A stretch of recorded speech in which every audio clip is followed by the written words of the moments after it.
আজকে আমার শ্রী শ্রী রামকৃষ্ণ পরমহংসের জীবন কাহিনী।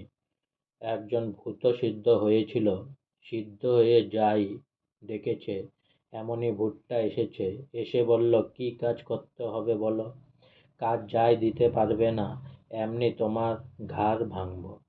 সে ব্যক্তি যত কাজ দরকার ছিল সব কমে কমে করিয়ে নিল, তারপর আর কাজ পায় না। ভূতটি বললে, এবার তোমার ঘাড় ভাঙব। সে বললে, একটু দাঁড়াও, আমি আসছি। বলে সে গুরুদেবের কাছে গিয়ে বললে, মহাশয়, ভারী বিপদে পড়েছি, এই বিবরণ এখন কি করি। গুরু তখন বললেন, তুই এক কর্ম কর, তাকে এই চুল গাছটি সোজা করতে বল। ভূতটি দিন রাত ওই করতে লাগলো। চুল কি সোজা হয়? যেমন বাঁকা তেমনই রইল। অহংকারও যায় আবার আসে, অহংকার ত্যাগ না করলে ঈশ্বরের কৃপা হয় না।